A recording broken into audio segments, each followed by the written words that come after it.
Body के अंदर तैयार हो जाता है। इसलिए हंसना जरूरी है और रोने से भी कोई फायदा नहीं। तुम रोया जैसा चेहरा बनाए रहो, फिर भी ये घर का रावा ढावा सब ऐसे ही चलता है। आप खूब मुंह ऐंठते रहो, बहू के ऊपर कोई असर ही नहीं पड़ेगा। वो उसी रंग की साड़ी पहनेगी और उसी तरह चूड़ियाँ बजाएगी, रोज 2-4 चूड़ी फोड़ेगी और ज़्यादा काबिल बनोगे तुम्हारी खोपड़ी भी फोड़ेगी। इसलिए बहुत दुखी रहने से कोई फायदा नहीं है। ये संसार में हर आदमी अपने अपने मन और विवेक के अनुसार जिंदगी जीता है। हैरान कहाँ तक होगे तुम, कहाँ तक परेशान। और याद रखना, जो दूसरों को परेशान करता है, जिसकी वजह से माता पिता दुखी होते हैं, जिसकी वजह से गुरु दुखी होता, जिसकी वजह से शिष्य दुखी होते और जिसकी वजह से पुत्र पुत्री बहू और सास बहू दुखी होती है, याद रखना वो व्यक्ति सृष्टि में कभी सुखी नहीं हो सकता है। जो दूसरों के दुख को दूर करता है उसके दुख अपने आप दूर हो जाते हैं और सुख भरपूर हो जाता है। बोलिए सद्गुरुदेव की जय। जब तक तुम अपने अपने सुखों की फिक्र करोगे कि मैं सुखी हो जाऊं, मैं सुखी हो जाऊं, मैं सुख, तुम कभी सुखी नहीं हो सकते हो। जिस दिन तुम फिक्र करोगे कि हमारे मम्मी पापा सुखी हो जाएं, सास ससुर सुखी हो जाएं, हमारे बेटी बेटा सुखी हो जाए और हमारे घर वाले सुखी हो जाएं, पड़ोसी सुखी, टिमरनी पूरी सुखी हो जाए, सबके महल बन जाएं, उसी दिन तुम सुखी हो जाओगे, जिस दिन सबके लिए सुख की कामना करोगे। ये नया वर्ष आया है, लोग सुख की कामनाएं कर रहे हैं। हमारे पास में भी बहुत 200-400 फोन आए, शुभ कामना, सुख की कामना हमारे लिए किया है। तो मैं समझ गया ये जो मेरे लिए सुख की कामना कर रहे हैं ये सब सुखी हो जाएंगे, बिल्कुल होंगे सुखी, दुखी रह नहीं सकते। बहुत लोगों ने संकोच में फोन नहीं किया कि गुरुजी बिजी रहते हैं, लेकिन कामना थी, भावना थी कि नए वर्ष में गुरुजी को शुभकामना करते हैं, स्वस्थ रहें, सुखी रहें, तो वे भी सुखी रहेंगे। तुम्हारी भावना का फल भी तुमको मिलता है। तुम्हें याद नहीं है, कर्म तो बाद को करते हो, कर्म तो मोटी चीज, कर्म तो स्थूल चीज है। ये भावना सूक्ष्म चीज है, भावना अंदर की चीज, भावना मन की चीज है। अंदर तुम जो सोचते हो ना उसका भी फल मिलता है। मानस कहती है क्या, जाकी रही भावना जैसी, प्रभु मूरत देखी तिन तैसी, प्रभु मूरत देखी तिन तैसी। तो भावना को अच्छा करने में कौन प्रॉब्लम है? भावना तो अच्छी होना चाहिए ना। भावना अच्छा बनाने में क्या कष्ट है, क्या मेहनत है, कौन तकलीफ है, क्या दिक्कत आती है? अच्छी भावना रखो।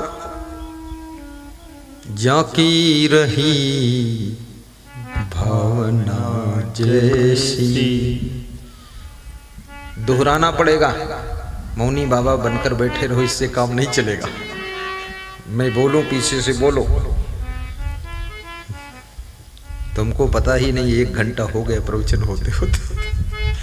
हमारा प्रवचन ऐसे मॉडल का रहता है, हंसते हंसते निकाल देते हैं घंटा, और बाद में पूछो क्या मिला, तो मिला शंख घंटा तुम्हें।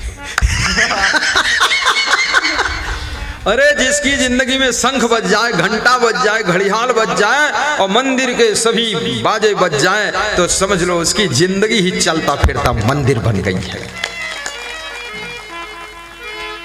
माताओं जोर से ताली बजाए करो। हाँ बस, साथ में गुरुजी के हंसना चाहिए। हम क्या करें, हमको तो हंसी बहुत आती है, हम तो रोके रहते हैं। नहीं तो हम बचपन से ही हंसते रहते थे। क्यों हंसते रहते थे? क्योंकि बचपन से ही, पूर्व जन्म में ही संत थे हम, और बचपन से ही कोई गलत विचार मन में आता ही नहीं था। पता नहीं क्या बात थी। सत्संग तो देर में मिला, पहले से ही भरा था सब माइंड में अच्छी अच्छी बातें। खुश रहना है तो अपने विचारों को अच्छा करना पड़ेगा, सोच अच्छी करना पड़ेगा, भावनाओं को अच्छा करना पड़ेगा, विचारों को अच्छा करना पड़ेगा और कर्मों को अच्छा करना पड़ेगा, स्वभाव को अच्छा बनाना पड़ेगा, चरित्र को अच्छा बनाना पड़ेगा। खुशियां दुकान पर नहीं मिलती, खुशियां पैसे से नहीं मिलती हैं, और खुशियां गाड़ी लाड़ी बाड़ी साड़ी से नहीं मिलती, महलों में नहीं मिलती हैं। खुशियां जब तुम अपनी जिंदगी को अच्छा बनाते हो, वाणी को सुंदर बनाते हो, स्वभाव को अच्छा बनाते हो, तो खुशियों के सागर बन जाते हो। खुशियों का ठिकाना ही नहीं रहता है। जय जय जय। भोपाल के हमारे सब इंस्पेक्टर साहब हैं, दरोगा जी हैं, बहुत महान है। मेरा आश्रम बन रहा था, मेरे साथ में 6-7 महीना रहे भी, कोरोना के डर से भाग गए बेचारे।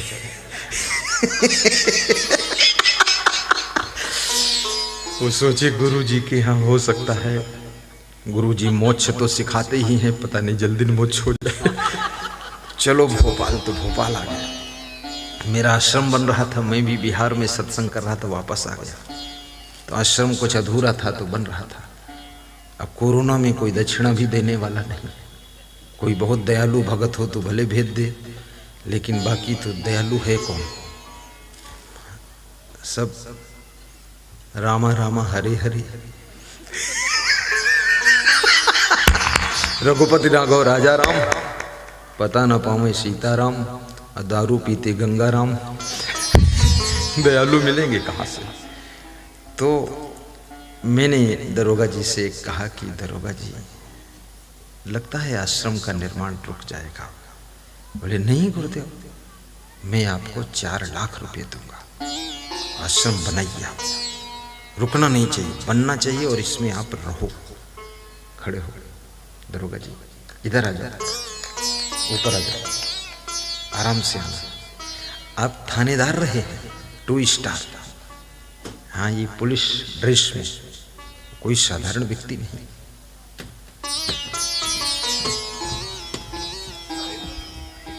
देखो परम शिष्य है।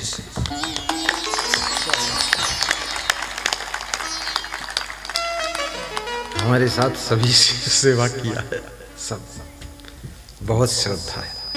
4 लाख राशि दिया, नहीं वो अधूरा पड़ रहे थे। बोले इसको कंप्लीट करना है, मैं घर जा रहा हूँ, पैसे भिजवा रहा हूँ। इतने महान व्यक्ति है, याद रखना। ये भी एक गुरु के ऊपर दया है, गुरु के ऊपर भी दया करना पड़ता है। गुरु तुम्हारे ऊपर तो कृपा करेगा, तुम गुरु के ऊपर दया करोगे। दया करना, दया सबके ऊपर। दया धर्म को मूल है। गाइए शंकर लाल आजाद, राम दयाल जी, सतीश भाई, आष्टी वाले, मुस्कुराइए और गाइए। दया धर्म को मूल है, पाप मूल अभिमान, तुलसी दया न छोड़िए, जब लग घट में प्राण। जीव दया और आत्म पूजा, जीव दया और आत्म पूजा,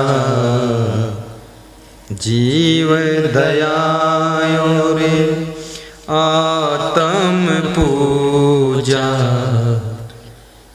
कहीं कबीर धर्म नहीं दूजा, कहीं कबीर धर्म नहीं दूजा। दूसरा कोई और धर्म नहीं, सिर्फ जीवों पर दया करो।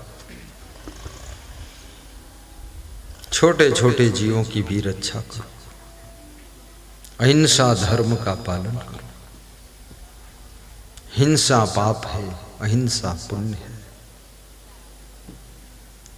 छोटे जीवों को भैया सताना नहीं, छोटे जीवों को भैया सताना नहीं, कभी नहीं। जियो और जीने दो का फार्मूला लेकर चलना। अपने घर में भी करुणा रखना, बेटियों के ऊपर भी प्रेम और दया रखना, माँ बाप के ऊपर भी प्रेम और करुणा रखना। माँ बाप को भी मत सताना, अच्छे आचरण बनाना, गुस्सा ना करना, मिलजुल कर रहना, अच्छी शिक्षा प्राप्त करना, पढ़ने में भी मन लगाना। योग्य संतान माँ बाप को निश्चिंत कर देती है, अयोग्य संतान माँ बाप को चिंता की चिता में भस्म कर देती है। सुयोग्य शिष्य गुरु को निश्चिंत कर देता है। अयोग्य शिष्य गुरु को असमंजस में डाल देता है। महान गुरु अपने शिष्यों को प्रफुल्ल कर देता है। अधम गुरु अपने शिष्यों को भी भवसागर में डुबा देता है। इसलिए गुरु को भी हमेशा संभल कर रहना चाहिए। नियम में कभी कच्चे मत रहो, पक्के नियम का पालन करो। गुरु होना कोई साधारण चीज है। कितने लोगों के तुम विश्वास हो, करोड़ों की आस हो, सबके दिलों में तुम्हारा निवास है। जीते जागते, चमकते दमकते, जिंदा दिल के तुम भगवान हो। हे गुरुदेव, मंदिर में तो हम पूजा करते हैं, लेकिन जीते जी अगर कोई भगवान है तो आप हैं। इसलिए आप, मेरे पास में एक भक्त का फोन आया, बोला गुरुजी अपने नए वर्ष में यही कामना है, आप नियम संयम में खूब पक्के रहना। हम लोगों का बहुत विश्वास है। उनको डर लगता है कि 2-4 गुरु गड़बड़ गए, ये भी कहीं ना गड़बड़ जाए। लेकिन हमारे उनमें बहुत अंतर है, बहुत अंतर है। अंतर ये है, देखिए क्या होता है।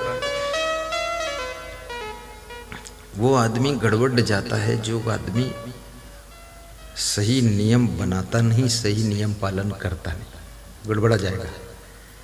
हमारा नियम क्या है? हमारा पहला नियम है, जिस भवन में हम रात्रि विश्राम करेंगे उस भवन में कोई भी माताएं बहनें गृहस्थ लोग विश्राम नहीं करेंगे। बस यहीं से लाइन कट गई। सब लाइन काटो। अब वहाँ छोटी लाइन में बड़ी लाइन घुसेड़ के बैठे हो तो एक्सीडेंट तो होगा ही।